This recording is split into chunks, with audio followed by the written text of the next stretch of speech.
ونستغفره ونعوذ بالله من شرور أنفسنا ومن سيئات أعمالنا من يهد الله فلا مضل له ومن يضلله فلا هادي له ونشهد أن لا إله إلا الله وحده لا شريك له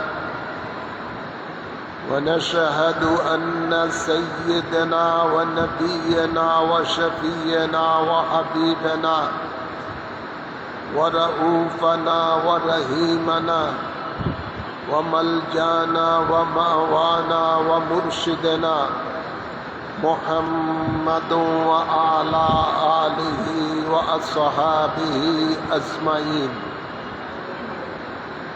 أما بعد فأعوذ بالله من الشيطان الرجيم بسم الله الرحمن الرحيم ولله على الناس حج البيت من استطاع إليه سبيلا ومن كفر فإن الله غني عن العالمين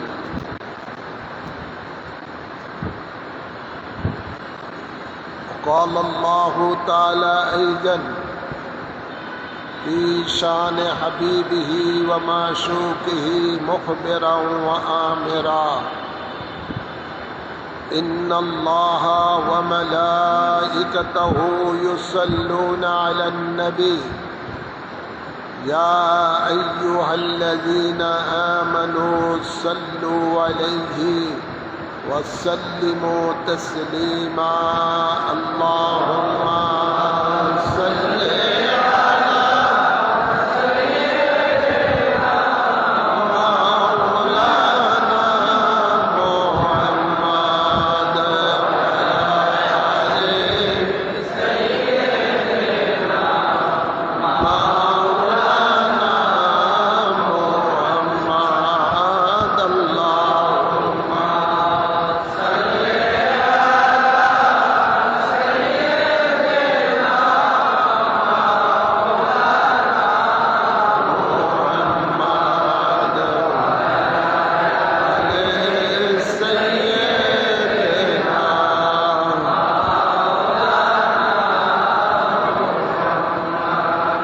মুর্শিদের প্রেমে দৌড়ে সাতার পাইতে তুমি নবীকে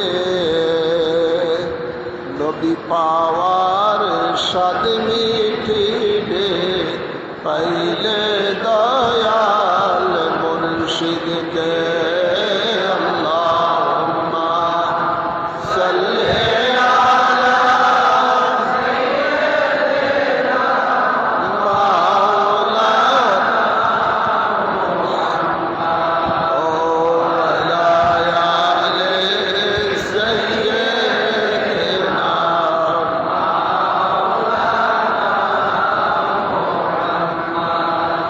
নবীর প্রেমে দৌড়ে সাতার পাইতে তুমি আল্লাহকে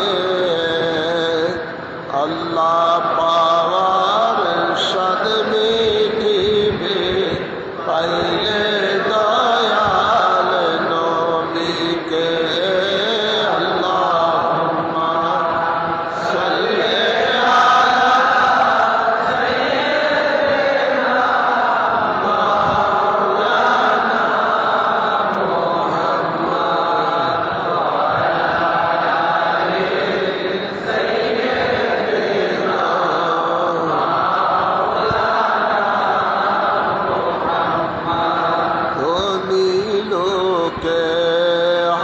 করিবে মক্কার মদিনায় তোমার আমার হজ হইবে মা বাপেরি চরণায় আল্লাহুম্মা সাল্লি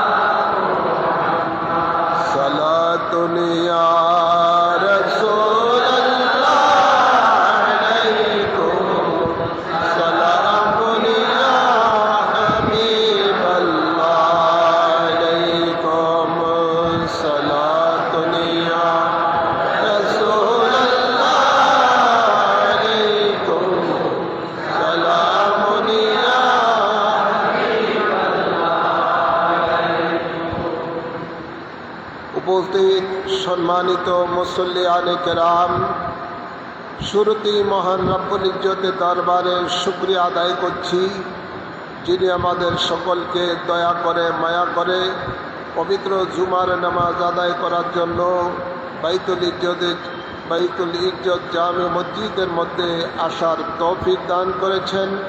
এই জন্য সকলের শুকরিয়া দান করি আলহামদুলিল্লাহ।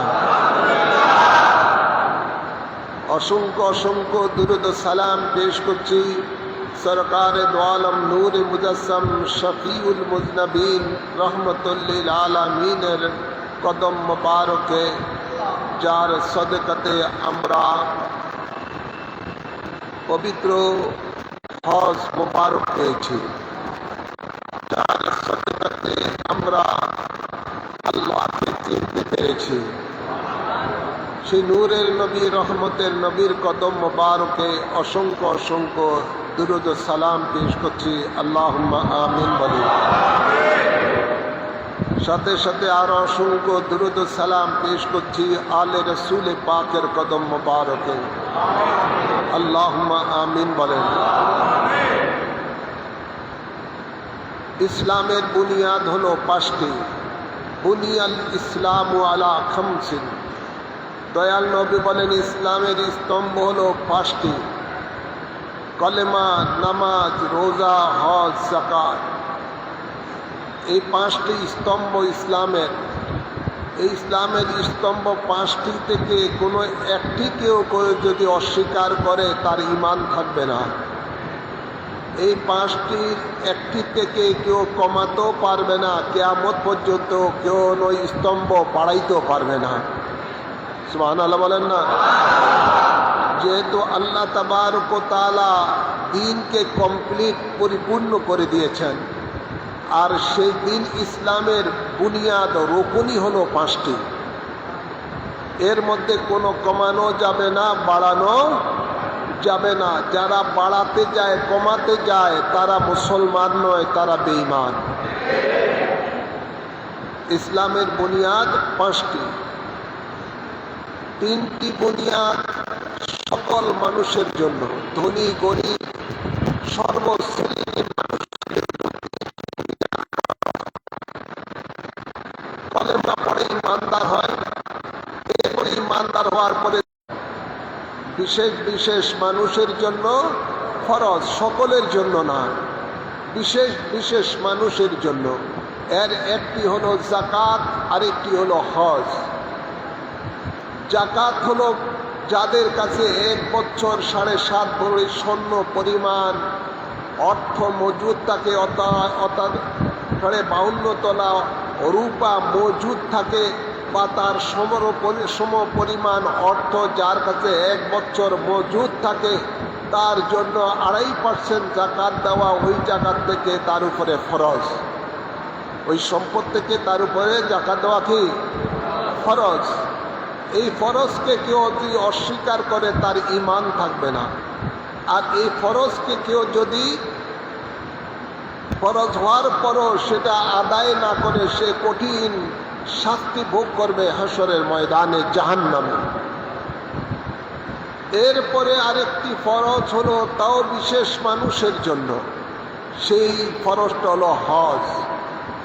সেই হজের ব্যাপারে আল্লাহ তাবারক ওয়া তাআলা পবিত্র কালামে পাকে বলেন, ওয়ালিল্লাহি আলান নাসি হিজ্জুল বাইতা মান ইসতাতা ইলাইহি সাবিলা।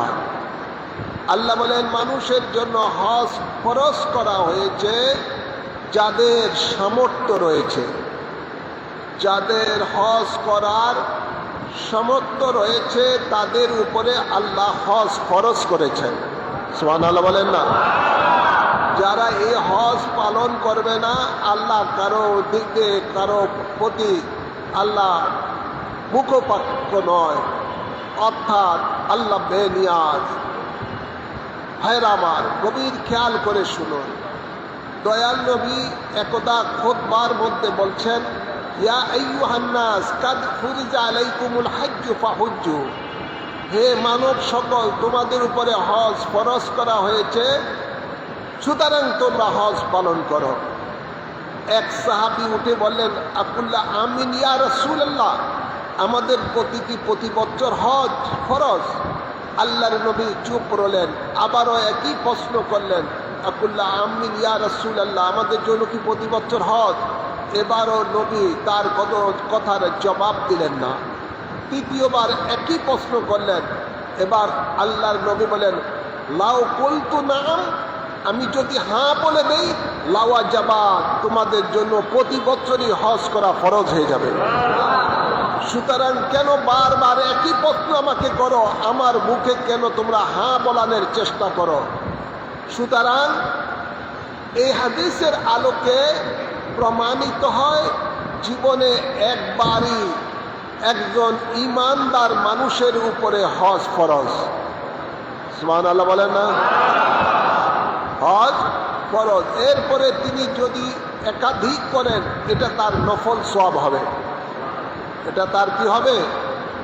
নফল সওয়াব হবে। এবার আসুন, কার উপরে হজ ফরজ?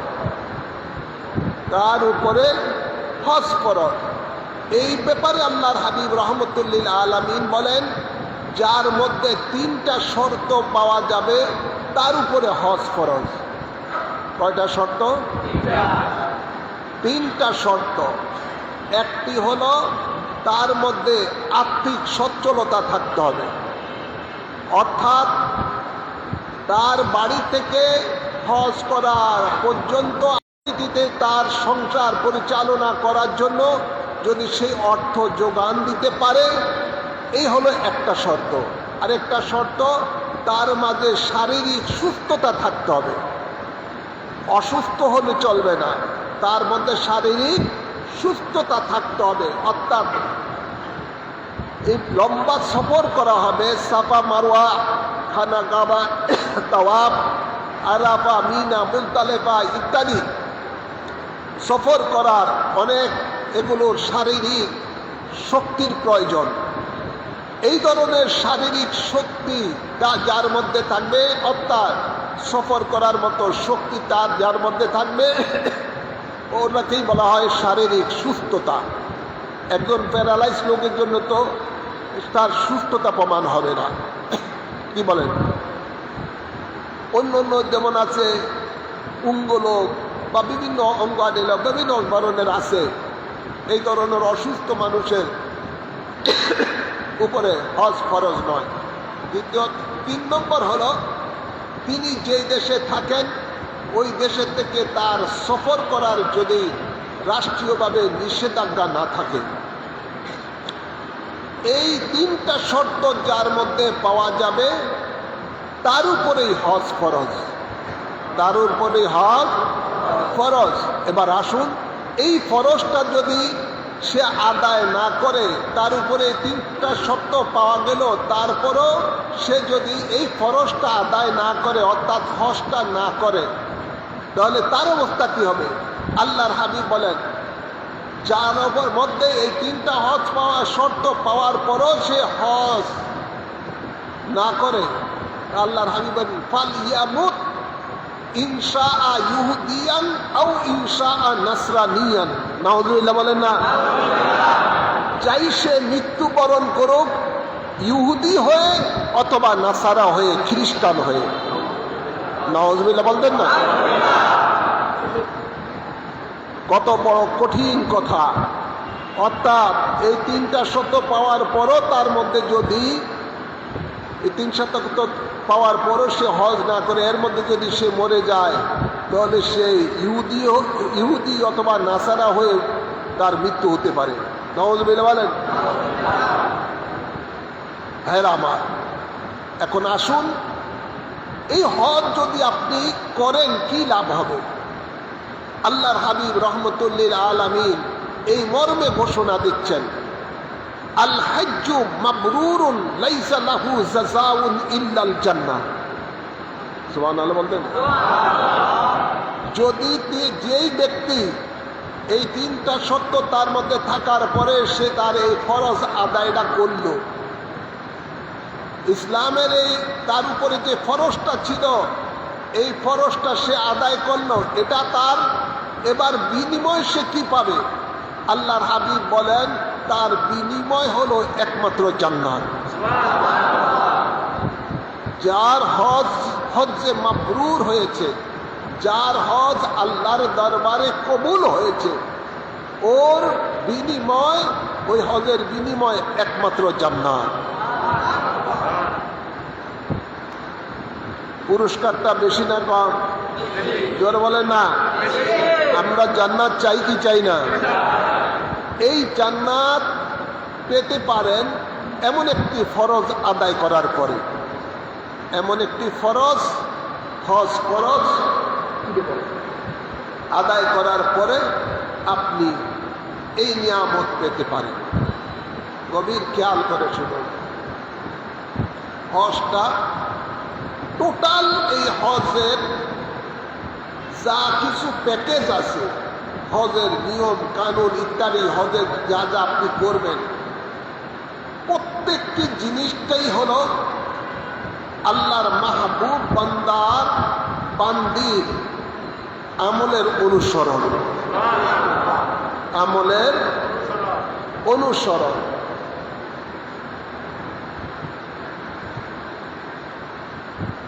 যখন আল্লাহ তাবারক ওয়া তাআলা মানুষ জাতি সৃষ্টি করার একটা খেয়াল করলেন, তখন তার আল্লাহর দরবারে তার সম্মানিত ফেরেশতাদেরকে ডেকে আনলেন, ডেকে তাদের কাছ থেকে আল্লাহ পরামর্শ চাইলেন। কোনো কাজ যদি আপনি করেন, তাহলে ওই কাজটা আপনার আশেপাশে যারা প্রিয়জন রয়েছে তাদের সাথে মশওয়ারা করা, এটা আল্লাহর সুন্নত। কার সুন্নত?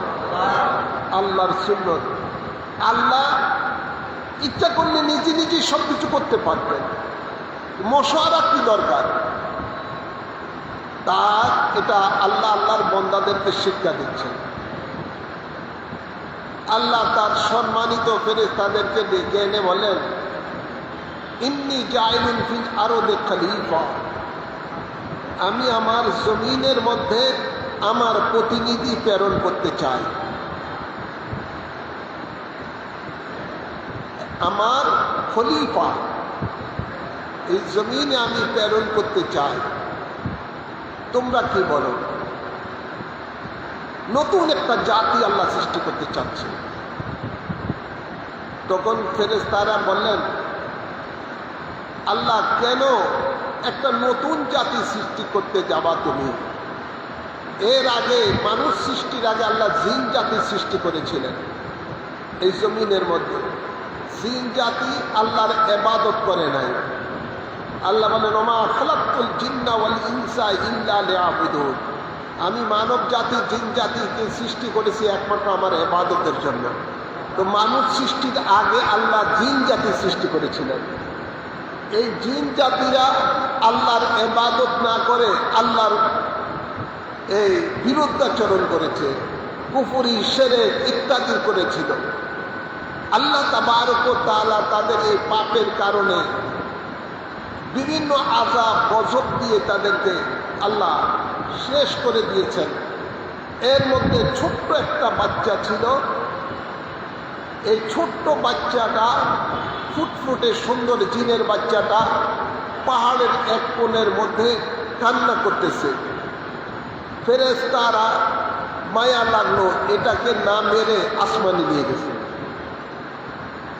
নেওয়ার পরে এটা ফেরেশতাদের সোহবতে থাকতে থাকতে এমন ইবাদত করছে, ইবাদত করতে করতে একদম ফেরেশতাদের সরদার হয়ে গেছে। সরদারের নাম জানা আছে তো? ইবলিস। মিস্টার, বলুন না মিস্টার। এটা কিন্তু ফেরেশতা না, এটা জিন। এটা কি? জিন। এটা ইবাদত করতে করতে এমন ইবাদত করছে যে ফেরেশতাদের সরদার হয়ে গেছে, এত ইবাদত। যাই হোক, তো ফেরেশতারা বলতেছে, আল্লাহ কেন আবার নতুন আরেক জাতি সৃষ্টি করবা যারা দুনিয়াতে গিয়ে মারামারি কাটাকাটি রক্তারক্তি করবে? আতাজআলু ফিহা মান ইউফসিদু ফিহা ওয়া ইউসফিকুদ দিমা, এরা এখানে মারামারি করবে, কাটাকাটি করবে, রক্তারক্তি করবে, কি দরকার আছে আবার নতুন করে আরেকটা জাতি তুমি সৃষ্টি করবা? আমরাই তো তোমার ইবাদতের জন্য যথেষ্ট। কে বলতেছে? ফেরেশতারা। কে বলতেছে? ফেরেশতারা বলতেছে আমরাই তো তোমার ইবাদত করার জন্য যথেষ্ট, কেন আবার নতুন করে নতুন আরেকটা জাতি সৃষ্টি করবা যারা তোমার ইবাদত না করে মারামারি কাটাকাটি করবে? এই পরামর্শ যখন ফেরেশতারা দিল, তখন আল্লাহ তাবারক ওয়া তাআলা তার জবাবে বলেন, ইন্নী আ'লামু মা লা তা'লামুন। ও ফেরেশতারা, আমি যা জানি তোমরা তা জানো না। সুবহানাল্লাহ বলেন না? তোমরা তা জানো না। আমি যে জাতিটা সৃষ্টি করতে যাচ্ছি, যাদেরকে আমি জমিনে খলিফা হিসেবে প্রেরিত করব, এরা মারামারি কাটাকাটিও করবে না শুধু, বরঞ্চ আমার ইবাদতও করবে। কি করবে? আমরা আল্লাহর ইবাদত করি কি করি না? এই মসজিদে এসেছি আমরা কি জন্য? আলহামদুলিল্লাহ বলেন না? আল্লাহ বলেন তার কুদরতে এলেমের দ্বারা আমার বন্দারা যে জাতি সৃষ্টি করব, খলিফা হিসাবে আমার প্রতিনিধি হিসাবে যাদেরকে আমি দুনিয়াতে প্রেরণ করব, এরা মারামারি করবে না, বরঞ্চ তারা আমার ইবাদতও করবে। সুবহানাল্লাহ বলেন না? ফেরেশতা তো একসেটিয়ে বলতেছে যে মারামারি করবে, রক্তারক্তি করবে, কাটাকাটি করবে।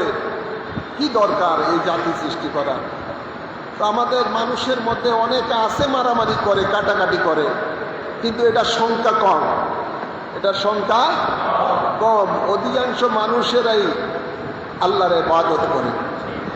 ঠিক না বাটে? আজকে পৃথিবীর মধ্যে 200 কোটির উপরে মুসলমান। আলহামদুলিল্লাহ বলেন না? এই 200 কোটি মুসলমান কার ইবাদত করে? জবান খুলে বলেন না, কার ইবাদত করে? আল্লাহর ইবাদত করে থাকেন। আর অন্য অন্য জাতি যেগুলি আছে, এগুলিও বিভিন্ন ধর্মের, খ্রিস্টান বলেন, ইহুদি বলেন, নাসারা বলেন, আপনার ওই যে বৌদ্ধ বলেন, বিভিন্ন জাতি আছে, এগুলিও কিন্তু, হিন্দু বলেন, এগুলো কিন্তু তারা আল্লাহর ইবাদত করে, কিন্তু সেই ইবাদত রসুলে পাকের দেওয়া মোতাবেক, রসুলে পাককে মেনে ওই ইবাদত করে না। হিন্দুরা বলেন তোরা কার বলে? আমরা ভগবানের ইবাদত করি। ভগবানকে কয়, আরে তোমরা যারা আল্লাহকে বলো আমরা তাদের ভগবান বলি, ঠিক না? এরকম হিন্দুরাও বিভিন্ন বলে, তারা আল্লাহর ইবাদত করে, বৌদ্ধরাও করে, খ্রিস্টানরা করে, ইহুদিরাও করে, কিন্তু তারা আমাদের নবী হযরতে মুহাম্মদ মুস্তাফা সাল্লাল্লাহু আলাইহি সাল্লামের কে নবী রাসূল মেনে তার দেওয়া পদ্ধতি মোতাবেক আল্লাহর ইবাদত না করার কারণে তারা কাফের, মুশরিক ইত্যাদি ইত্যাদি নামে ঘোষিত হয়েছে। কি বলেন? কিন্তু এরা কিন্তু সকলেই আল্লাহর ইবাদত করে, সকলেই আল্লাহর ইবাদত করে। যাই হোক, তো আল্লাহ বলেন আমি যা জানি তোমরা তা জানো না। একথা বলার পরে ফেরেশতারা শর্মিন্দা হয়ে গেছে, লজ্জা পেয়ে গেছে। লজ্জা পাওয়ার পরে তখন তারা আরশ আজিমের চতুর্দিকে ঘুরে ঘুরে তারা আল্লাহর কাছে ক্ষমা চায়। কি চায়? জোর বলুন, কি চায়? আরশ আজিমের চতুর্দিকে ঘুরে ঘুরে ক্ষমা চায় যে আল্লাহ আমাদের এই ফয়সালা দেওয়াটা ভুল হয়ে গেছে, ফয়সালা দেওয়াটা ভুল হয়ে গেছে, আল্লাহ তুমি ক্ষমা করে দাও। আল্লাহ তাদেরকে ক্ষমা করে দিলেন। তো আল্লাহ তাবারক ওয়া তাআলা সেই আরশ আজিমের সরাসরি সৃষ্টি করেছেন ফেরেশতাদের কিবলা বাইতুল মামুর। কি? বাইতুল মামুর ফেরেশতাদের কিবলা। সেই বাইতুল মামুরের সরাসরি নিচে হলো খানায়ে কাবা। সুবহানাল্লাহ বলেন না? খানায়ে কাবা। খানায়ে কাবা বলা হয়, কাবা বলা হয় চার কোনা ঘরকে। কি বলা হয়? চার কোনা ঘরকে কাবা বলা হয়। তো খানায় কাবাটা যে ঘরটা, এটা 4 কোণা বিশিষ্ট একটা ঘর। আর কেবলা বলা হয় যার দিকে আমরা রূপ করে আসি, মোতাওয়াজ্জা হয়ে আসি, যার দিকে আমার চেহারা, আমার ধ্যান মন যেদিকে ধাবিত আছে, এটাকে মোতাওয়াজ্জা বলা হয়, কেবলা বলা হয়। কি বলা হয়? কেবলা। কেবলাতান তারদা কোরআনে এসেছে যে বন্ধু, আল্লাহ বলেন বন্ধু আপনার যেদিকে মন চাই সেই দিকে আপনি কেবলা করে নেন। কেবলা মানে আপনার মুখ ফিরিয়ে নেন। সুবহানাল্লাহ বলেন না? আগে মুসলমানের কেবলা ছিল ইসলামের প্রথম যুগে বাইতুল মুকাদ্দাস। যেই বাইতুল মুকাদ্দাসের উদ্ধারের জন্য ফিলিস্তিনি মুসলমানেরা যুগ যুগ ধরে জিহাদ করে আসতেছে। যেই বাইতুল মুকাদ্দাসে প্রায় 17 মাস কি 18 মাস এই মুসলমানের কেবলা ছিল। এই দিকে ফিরি আল্লাহর হাবিব ইসলামের প্রথম যুগে নামাজ পড়তেন, ইবাদত করতেন। সুবহানাল্লাহ বলেন না? সেই দিকে ফিরে আল্লাহর নবী নামাজ পড়তেন। তো আল্লাহর হাবিব একদিন আসরের টাইম মদিনা মনোয়ারার একটা মসজিদের মধ্যে নামাজ পড়তেছেন, আসরের ওয়াক্তের নামাজ পড়তেছেন।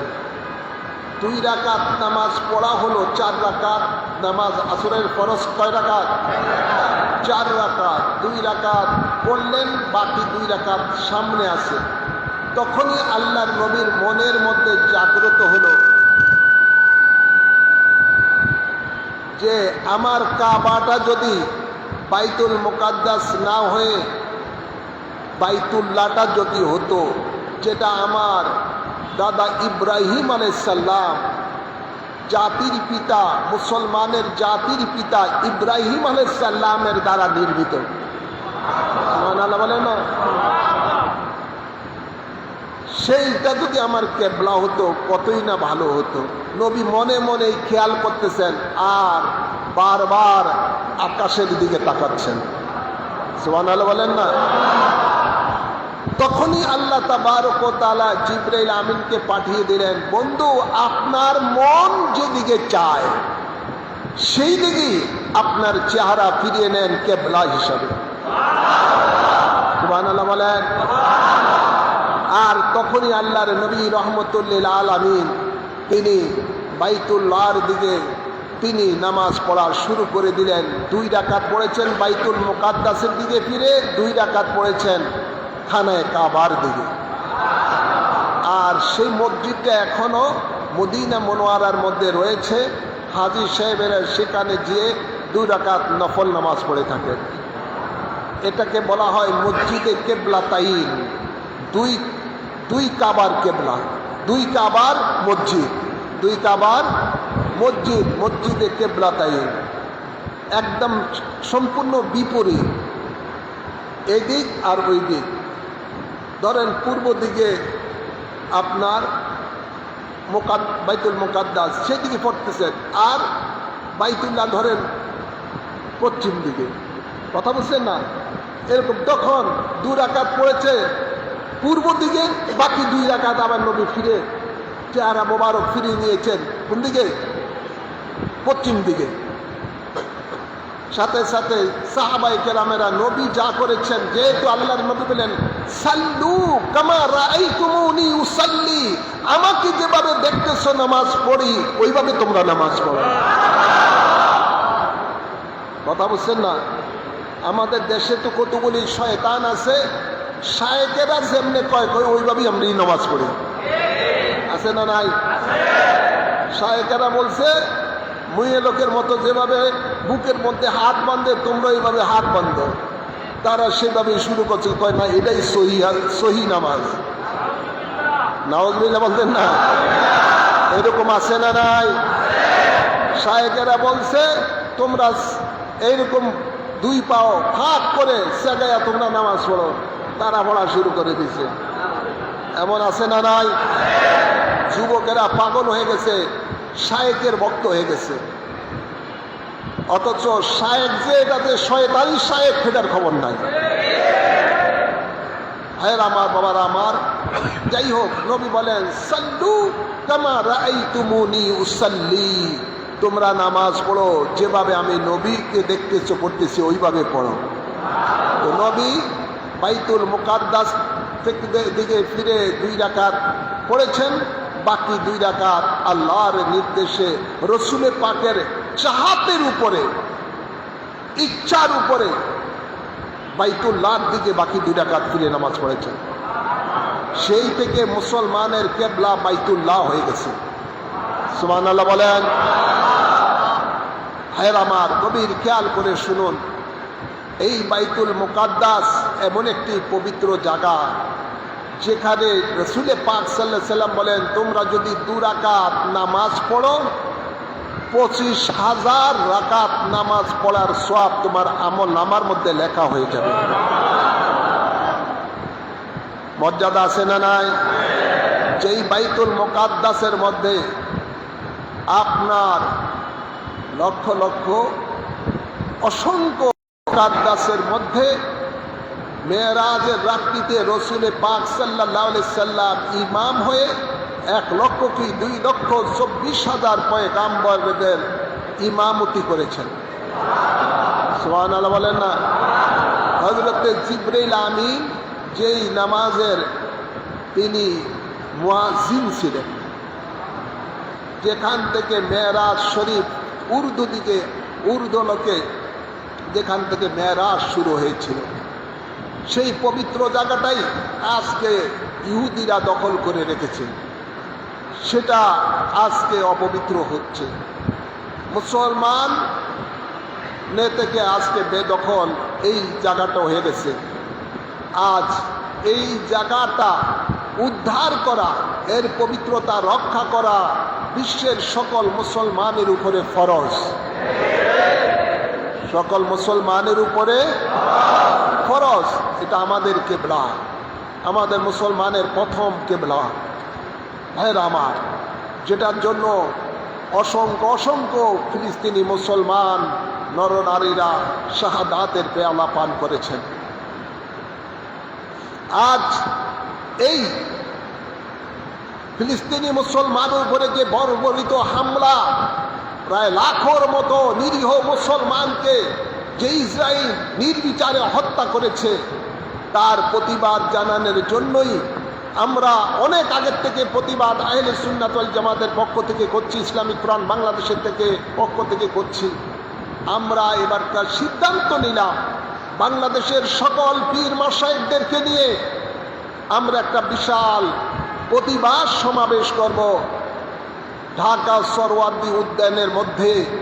এই মর্মে সারা বাংলাদেশের পীর মাশায়েখগণ সাড়া দিয়েছিলেন, তারা সমাবেশে অংশগ্রহণ করবেন, ফিলিস্তিনি মুসলমানদের সাথে সংগতি প্রকাশ করবেন, বর্বর সন্ত্রাসী রাষ্ট্র ইসরায়েলের বিরুদ্ধে প্রতিবাদ করবেন, জাতিসংঘকে জোর দাবি জানাবেন এই বর্বরতা হামলা ইসরায়েল যেন বন্ধ করে। তার দোসর আমেরিকা যে অর্থ দিয়ে, অস্ত্র দিয়ে, বুদ্ধি দিয়ে ইসরায়েলকে মুসলমানের উপরে অত্যাচার করতেছে, এগুলো বন্ধ করার দাবি জানানোর জন্য আমরা এই সমাবেশের ডাক দিয়েছিলাম। কিন্তু দুঃখজনক হলো সত্য, আমাদের সব প্রস্তুতি ঠিক ছিল। প্রশাসনের মধ্যে জামাত জঙ্গিবাদী ইসরায়েলের দোসরেরা বিভিন্ন জায়গায় বসা আছে, বিশেষ করে ঢাকা আপনার এটাকে কি পুলিশ কমিশনারের এখানের মধ্যে যারা রয়েছে নাম করা চিহ্নিত জামাত শিবিরের অফিসারেরা সেখানে রয়েছে, তারা আমাদেরকে এই সমাবেশ করার জন্য অনুমতি দিচ্ছি করে করে গতকাল তারা লিখিতভাবে নাকচ করে দিয়েছে সর্ব জায়গায়। অথচ জঙ্গিবাদীরা সরওয়ার্দীতে আপনারা সমাবেশ করতে পারে, বিভিন্ন গ্রুপ করতে পারে, কিন্তু মুসলমান সুফিবাদী শান্তিপ্রিয় মুসলমান সুন্নি মুসলমানেরা, যেখানে এই দেশে সংখ্যাগরিষ্ঠ সুন্নি মুসলমান, যেখানে এই দেশে প্রায় 70-80% মুসলমান হলো কোনো না কোনো তরিকতভুক্ত, কোনো না পীর মাশায়েখের মুরিদ, আজকে তাদের সেই দাবিটাই তারা মানছে না, আমাদের সেটাই উপেক্ষা করছে। আমরা দেখলাম গত 5ই আগস্ট বৈষম্য বিরোধী ছাত্র জনতা আন্দোলন হয়েছে। আজকে দেখা যায় এদের মধ্যেই অনেক জামাত শিবিরের লোক,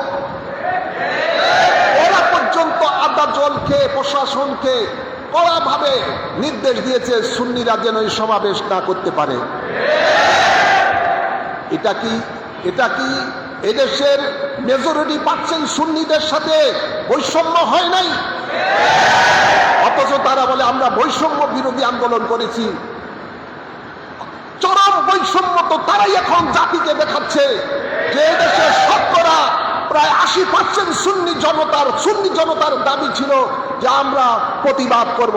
তারা তো প্রতিবাদ করেছে। হেফাজতিরা, জামাতিরা, জঙ্গিবাদীরা প্রতিবাদ সমাবেশ করেছে 12 তারিখ, গত মাসে, এই মাসে 12 তারিখে। আমরা তো তার বিরোধিতা করি নাই, বরঞ্চ অনেক সুন্নি দরবার সেটাকে সমর্থনও করেছে, আলেমরাও সেটা সমর্থন করেছে। কিন্তু সুন্নিদের কাজের মধ্যে আজকে তারা বাধা দিচ্ছে। কারা বাধা দিচ্ছে? জাতি স্পষ্ট জানে এরা হলো উপরে একটা ভিতরে একটা, এরাই হলো ইসরায়েলের দালাল। এরাই হলো ইসরায়েলের দালাল এই দেশের মধ্যে রয়েছে। এরাই হলো একমাত্র বাংলাদেশের মধ্যে বৈষম্য সৃষ্টিকারী। এরা জাতির শত্রু, সমাজের শত্রু, এরা ইসলামের শত্রু, যারা আমাদেরকে শান্তি সমাবেশ করতে দেয় নাই। ইনশাআল্লাহ আপনারা ধৈর্য ধারণ করেন, 1 মাঘে শীত যায় না। গন্ডায় আমরা হিসাব নিব দেশের সুন্নি জনতা, 1 মাঘে শীত যায় না।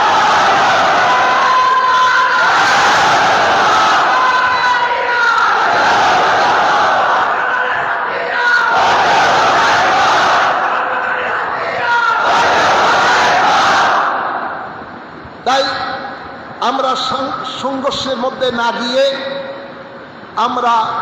যেহেতু আমরা পীর মাশায়েখেরা শান্তিপ্রিয়, আমরা এ পর্যন্ত ইতিহাস রয়েছে কোনো আন্দোলন করে আমরা সরকারি সম্পদ পোড়াই নাই, কোনো আন্দোলনের নামে আমরা কোনো গাড়ি ভাঙচুর করি নাই।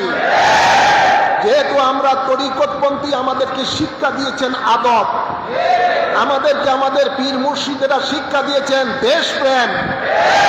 এতো নবী বলেছেন হুব্বুল ওয়াতান মিনাল ঈমান, দেশকে ভালোবাসা ঈমানের অঙ্গ। আর আমরা দেখছি ওরা কতটুকু দেশকে ভালোবাসে।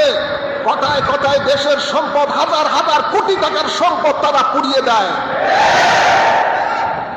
নজির আছে না নাই? অথচ মাথায় টুপি, লম্বা জামা, দাড়ি, আবার ইসলামের কথা বলে, আবার আল্লাহর আইন চাই কথা বলে। অথচ দেশের সম্পদ, জনগণের সম্পদ, হাজার হাজার কোটি টাকার সম্পদ তারা এই গত কিছুদিন আগে আন্দোলন নেমে তারা ধ্বংস করেছে। এটা আমরা দেখতে পেয়েছি। কিন্তু আমাদেরকে আমাদের মুরব্বীরা সেই শিক্ষা দেয় নাই। তাই আমরা শান্তিপ্রিয় দেখে আমরা এই প্রশাসনকে শ্রদ্ধা জানিয়ে আমরা ক্ষণিকের জন্য আমাদের এই সমাবেশকে স্থগিত করেছি এবং আমরা প্রত্যেক ডিস্ট্রিক্টে আগামীকাল শনিবার বিক্ষোভ মিছিল এবং প্রতিবাদ সমাবেশের ডাক দিয়েছি। কথা বলছেন না? আমরা এখনো প্রশাসনকে বলবো যে এদেশের মেজরিটি পার্সেন্ট সুন্নি মুসলমানের দাবি তারা মেনে নেয়। আমাদেরকে শান্তিপূর্ণভাবে সমাবেশ করার যেন তারা ব্যবস্থা করে দেয়, না হয় এর দাঁত ভাঙ্গা জবাব একদিন তারা পাবে। আমাদের মধ্যে রক্ত মাংস আছে এবং ধৈর্যেরও একটা সীমা আছে। সীমা যখন, পিঠ যখন দেয়ালে লেগে যায় তখন নিজকে রক্ষা করার জন্য ঘুরিয়ে দাঁড়াতে হয়। সেটা সময় বলে দিবে ইনশাআল্লাহ, সময় বলে দিবে ইনশাআল্লাহ। তার জন্য আপনারা প্রস্তুত থাকবেন, তার জন্য আপনারা প্রস্তুত থাকবেন। দেশের সমস্ত সুন্নি জনতাকে বলবো, পীর মাশায়েখদেরকে বলবো, আপনাদের প্রতি বাংলাদেশ আহলে সুন্নাত ওয়াল জামাত ইসলামিক ফ্রন্ট বাংলাদেশ আপনাদেরকে চিরকাল স্মরণ করবে যে আপনারা যে এই আমাদের ডাকে সাড়া দিয়েছেন। ইনশাআল্লাহ ভবিষ্যতে আমরা আবারও কর্মসূচি দিব, আমরা আশা করি আপনারা আমাদের পাশে থাকবেন। সকল পীর মাশায়েখদেরকে এই আমি অনুরোধ করছি। ভাইয়েরা আমার, বলতেছিলাম এটাই যে ঠিক বাইতুল মামুরের সরাসরি নিচেই হলো এই খানায় কাবা। এই খানায় কাবার যারা মেহমান, এই খানায় কাবাকে বলা হয় আল্লাহর ঘর। কার ঘর? আল্লাহর কোন এখানে থাকতে চাকে রাখছেন কি না? এই খানায় কাবা সরাসরি উপরে হলো বাইতুল মামুর, ফেরেশতাদের কিবলা। বাইতুল মামুরের সরাসরি উপরে হলো আরশ আজিম। সে আরশ আজিম থেকে আল্লাহর খাস রহমতে কামেলা নূর বর্ষিত হয় এই খানায় কাবার উপরে। এই জন্য এই খানায় কাবার ঘর থাকুক বা না থাকুক, কিন্তু এই দিকে, এই জায়গার দিকে দাঁড়িয়ে পৃথিবীর সমস্ত মুসলমানেরা কিবলা হিসাবে এই দিকে নামাজ পড়ে থাকেন। যেহেতু আমাদের নবী এই দিকে ফিরে নামাজ পড়ার জন্য আমাদেরকে নির্দেশ দিয়েছেন। সুবহানাল্লাহ বলেন না? আমাদের নবী কিবলা বানিয়েছেন আল্লাহর নির্দেশে। সুবহানাল্লাহ বলেন। তো এখানে কাবা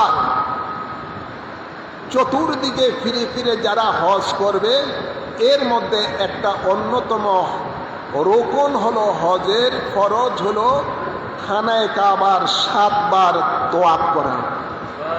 কি করা? 7 বার তোয়াফ করা। হজরে আসওয়াদ থেকে নিয়ত করবে, হজরে আসওয়াদের থেকে শুরু করবে তাওয়াফ। ডান পাশে হজরে আসওয়াদের বাম পাশে থাকবে হজরে আসওয়াদ, ডান দিকে ঘুরে তারা 7 বার তোয়াফ করবে। অর্থাৎ আসওয়াদ, হজরে আসওয়াদ থেকে শুরু করবে, স্টার্ট করবে তোয়াফ।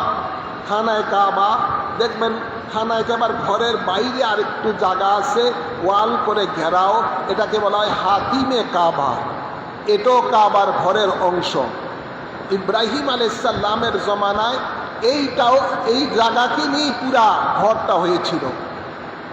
হাজ্জাজ ইবনে ইউসুফ তার আগে এই আপনার এই জায়গাটা অনেকবার, এই ঘরটা ভেঙেছে, অনেক কিছু হয়েছে। আবু জেহেলের জমানায়ও ভাঙ্গা হয়েছে, আবার এটা গড়া হয়েছে। যাই হোক, শেষ পর্যন্ত কিছু অংশ, খানায় কাবার কিছু অংশ বাদ দিয়ে তারা 4 কোণা বিশিষ্ট যেটা ঘরটা করা হলো, এই ঘরটাই হলো কাবা, 4 কোণার ঘর। এর বাইরে যে জায়গাটা আছে, এখানে মানুষ, হাজির সাহেবেরা, আমি গুনাহগার, বহুবার এখানে নামাজ পড়েছি আগে। এখানে হাজি সাহেবেরা 2 রাকাত নামাজ পড়ে তারপরে খানায় কাবা ধরে অনেক তাদের আরজি দোয়া ইত্যাদি করতেন। এটা বেশ কিছু বছর আগেও ছিল। ইদানিংকালে সৌদি সরকার ওই জায়গাটাও বন্ধ করে দিয়েছে। তাদের কর্মচারীরা যেখানে তারা ডিউটি করে, তারা ওখানে তারা এখানে বসে গল্প গুজব করে। হাজি আল্লাহর মেহমানদেরকে ওই জায়গার মধ্যে নামাজ পড়ার সুযোগ দেয় না। আগে আমরা অনেক পড়েছি, আমি গুনাহগার বহুবার পড়েছি। এখানে নামাজ পড়া মানে খানায় কাবার ঘরের ভিতরে নামাজ পড়া, যেহেতু এটা কাবার অংশ, কাবার অংশ, এই জন্য ওখানে নামাজ পড়তে হয়। যাই হোক, তো এই জায়গাটা সহকারে তোয়াফ করতে হয়। তো যারা এই তোয়াফটা করবেন, হজরে আসওয়াদ থেকে শুরু হবে, ঘুরে আবার হজরে আসওয়াদ পর্যন্ত আসাটা একবার তোয়াফ হবে। আবার এখান থেকে আবার ঘুরে আরেকবার এই জায়গার মধ্যে ঘুরে আসা, আরেকটা তোয়াফ হবে। এভাবে 7 বার তোয়াফ করা। যারা এই তোয়াফটা করবেন, আল্লাহ তাবারক ওয়া তাআলা যেভাবে মানুষ সৃষ্টির আগে ফেরেশতারা নিষেধ করেছিলেন, তারা তাদের ভুল বুঝতে পেরে যেভাবে আরশ আযীমের দিকে ঘুরে ঘুরে তারা তোয়াফ করে করে আল্লাহর কাছে ক্ষমা চাইছে, ঠিক এভাবেই যেই আল্লাহর বান্দারা দুনিয়ার মধ্যে পাপড়ি তাপড়ি যারাই হোক না কেন এখানে কাবা এভাবে তোয়াফ করবে যারা, আল্লাহ তাদেরকেও ফেরেশতাদের মতো ক্ষমা করে দিবে। এটা শায়ের আল্লাহ। এই জায়গাটা কি শায়ের আল্লাহ, আল্লাহর নিদর্শন। এখানেও তাকে আল্লাহ মাফ করে দিবেন। যাই হোক, এরপর সময় কম, এরপরে হাজী সাহেবেরা যাবে সাফা মারওয়া সাই করতে। যে সাফা মারওয়া সম্বন্ধে দুইটি পাহাড়, ইন্না সাফা ওয়াল মারওয়াতা মিন শাইরিল্লাহ। এই সাফা মারওয়াকে আল্লাহ শাইর আল্লাহ বলে ঘোষণা দিয়েছেন। কেন এটা শায়ের আল্লাহ হলো? ওই দিন থেকে এটা শায়ের আল্লাহ হলো যখন আল্লাহর মাহবুব বান্দা বান্দি, আল্লাহর মাহবুব বান্দি হযরতে হাজেরা রাদিয়াল্লাহু তাআলা আনহা ইসমাইল আলাইহিস সালামের পানির জন্য এই সাফা এবং মারওয়া দৌড়াদৌড়ি করেছিলেন। যেভাবে তিনি দৌড়াদৌড়ি করছেন, কোনো জায়গায় আস্তে, কোনো জায়গায় জোরে, যেখানে যেভাবে তিনি দৌড়াদৌড়ি করেছিলেন, আল্লাহর কাছে এই দৌড়াদৌড়িটা আল্লাহর মাহবুবা বান্দি হাজেরা রাদিয়াল্লাহু তাআলা আনহা এই আমলটা পছন্দ হয়েছে। তাই আল্লাহর মেহমানেরা যারা আল্লাহর ঘরে আসবে, এটা ওয়াজিব করে দিয়েছেন। ফরজ খানায় কাবা তোয়াফ করা কি ফরজ, আর ফরজের পরে ওয়াজিব করে দিয়েছেন এই সাফা এবং মারওয়াকে 7 বার সাই করা। সুবহানাল্লাহ বলেন না? সাফা পাহাড় থেকে মারওয়া পাহাড় যাইলে এক সাই হবে, মারওয়া পাহাড় থেকে সাফা পাহাড়ের মধ্যে যাইলে আরেক সাই হবে। এ বাবা 7 বার সাই করাটা এটা ইবাদতের মধ্যে অংশ অন্তর্ভুক্ত। হজের একটা, এটা আরেকটা বিরাট একটা অংশ। ভাইরা আমার, এমনিভাবে যেহেতু খানায়ে কাবা আল্লাহর নবী রহমতুল্লিল আলামিন তিনি যেভাবে তোয়াফ করেছেন, নবীর দেখানো সুন্নত মোতাবেক আমরা আজকে মুসলমানেরা তোয়াফ করে থাকি। সুবহানাল্লাহ বলেন না? এমনিভাবে নবীর দেওয়া পদ্ধতি মোতাবেক হাজেরা রাদিয়াল্লাহু তাআলা আনহা যেভাবে সাই করেছেন, আল্লাহ আমরাও সেভাবে সাই করেছি। এটাই হজের আরেকটা কাজ। আরাফা ময়দানের মধ্যে উকুফ করা, রসুলের তিনি রাত্রি যাপন করেছেন, সেখানে আমরা রাত্রি যাপন করেছি, নবীর সুন্নত। আমরা নবী পাক মাগরিব এবং এশা 2 রাকাত নামাজ সেই 9 তারিখে রাত্রিতে, অর্থাৎ দিন যে রাত্রিতে, সেখানে তিনি মুজদালিফা করেছেন, আমরা সেভাবে করতেছি। মিনার মধ্যে, সেখানের মধ্যে যেভাবে আল্লাহর হাবিব কোরবানি করেছেন এবং জামরাতের মধ্যে পাথর মেরেছেন, আমরা সেইভাবেই করতেছি। এখানেও আর নবীদের আরেকটা ইতিহাস রয়েছে, সময় একেবারেই কম। যাই হোক, আল্লাহর মাহবুব বান্দা বান্দি নবী রসুলগণের যেই কর্মটা আল্লাহর কাছে পছন্দ হয়েছে, পুরো হজ প্যাকেজটাই হলো তাদের অনুসরণ, অনুকরণ। সুবহানাল্লাহ বলেন না? আর এই নবী পাকের ওই অনুসরণ অনুকরণ, আল্লাহর মাহবুব বান্দা বান্দিদের ওই অনুসরণ অনুকরণটাই হলো আমাদের জন্য ইবাদত, আমাদের জন্য ইবাদত। আর এটাই আল্লাহ মুসলমান ইমানদার উপরে ফরজ করে দিয়েছেন এই কর্ম করার জন্য। জোর বলুন সুবহানাল্লাহ। তাই আমি আপনাদের সকলকে বলবো, হজের কাজ এটা অত্যন্ত কষ্টের কাজ, মালি ইবাদত, বদনী ইবাদত। এই ইবাদত আমাদেরকে সুস্থ অবস্থায়, জোয়ান অবস্থায় করা দরকার। যার উপরে হজ ফরজ, কাল বিলম্ব না করে আপনারা এই ফরজটা আদায় করবেন। আল্লাহ আদায় করার তৌফিক দান করুন। অনেকে হজে যায়, ওয়াহাবিদের সাথে হজে যায়, জামাতিদের সাথে হজে যায়, অনেক বাতিলপন্থীদের সাথে হজে যায়। তাহলে দেখা যায় আমও যায়, সালও যায়। আমাদেরই দরবারের এক মুরিদ ছিলেন, আপনারা অনেকে জীবের নাম বলবো না, সে এক ওয়াহাবিদের সাথে হজে গিয়েছিল। যাওয়ার পরে, হজ করে আসার পরে ও শিক্ষা দিয়েছে, তুমি হজের পরে 3 সিল্লা দিবা। ও আইসেই 3 সিল্লা দেয়া পরে ও এমন অবস্থা হয়েছে, এখন কাঠটা ওয়াহাবি হয়ে গেছে। ওদের হজের মধ্যে মনটা থাকে নরম, পুরা প্যাকেজের মধ্যে এদেরকে মিনা, আরাফা, মুজদালিফার মধ্যে বিভিন্ন জায়গার মধ্যে এদেরকে ওই ওয়াহাবি আকীদা শিক্ষা দেয়। শিক্ষা দেওয়ার পরে 1 মাস 1.5 মাস ট্রেনিং পাওয়ার পরে এটার আর ইমান থাকে না। সব তো দূরের কথা, হজও গেল, সব কিছু গেল। এই জন্য সকলকে বলবো, সুন্নি আলেম, পীর, মাশায়েখ, সুন্নি ব্যক্তিদের সাথে হজের কাফেলা করবেন, তাহলে আপনার হজটা সহিভাবে হজ হবে। কথা বুঝছেন না? আপনারা জানেন প্রতি বছর আমি গুনাহগার হজে যাই, এই নিয়ে মনে হয় 25-26 বারও তারও বেশি হতে পারে, হয়ে গেছে। কিন্তু অনেক আশেকানেরা হজ করতে যান, একবার জিজ্ঞাসাও করে না, বাবা আমি হজে যাব, কিভাবে যাব, কার সাথে যাব, একটু পরামর্শ করতে আসে না। কিন্তু হজে যাওয়ার সময় কিন্তু দোয়া করেন হজে যাই। তাই আপনাদের সকলকে বলবো, যারা যারা যেখানে আছেন, যে এলাকা থেকে এসেছেন, প্রত্যেকেই আপনার কাছে মেসেজটা পৌঁছে দিবেন। যারাই হজে যায় অন্তত যাওয়ার আগে, নিবন্ধন করার আগে আমার সাথে যেন যোগাযোগ করে। আল্লাহ কবুল করুন, আমিন বলেন, আমিন বলেন। তো আজকে এই আলোচনা কেন করলাম, এটারও একটা উদ্দেশ্য রয়েছে। তার হলো আগামী মঙ্গলবার 29 তারিখ আমি এবং আমার সাথে বেশ কিছু আশিকানেরা মিলে হজের যাত্রা শুরু করব। আলহামদুলিল্লাহ। অন্য বছর একটু দেরিতে যাই, এবার প্রথম ফ্লাইটে যাব, আবার ইনশাআল্লাহ হয়তোবা প্রথম ফ্লাইটে আবার ব্যাক করব। কথা বলছেন না? প্রথম ফ্লাইটে যাব, আবার প্রথম ফ্লাইটে ফিরে আসার চিন্তা ভাবনা রয়েছে। তো ইনশাআল্লাহ আপনাদের সাথে এই 1.5 মাস দেখা হবে না। তো আপনারা ইনশাআল্লাহ মসজিদে আসবেন, নামাজ পড়বেন, ইবাদত করবেন। তো একজন ইমাম কিছুদিন আগে আপনাদের এখানে আপনার নামাজও পড়েছেন, তাকে আমি বলেছি আসার জন্য। সে এসে আপনাদের মসজিদে আপনাদেরকে সুন্নি আলেম, ভালো আলেম ওয়াজ করবেন, তরিকতপন্থী বায়াতে রাসূল গ্রহণকারী, তিনি আসবেন, তাকে আমি দিয়ে যাব, তিনি নামাজ পড়াবেন। আলহামদুলিল্লাহ বলেন না? আপনারা যথারীতি মসজিদে আসবেন, মসজিদে ইবাদত করবেন। আর এই সফরটা যেন আল্লাহ সুস্থ শরীর নিয়ে আসানের সহিত করার তৌফিক দান করেন। আমিন বলেন। ওয়া মা আলাইনা ইল্লাল বালাগ।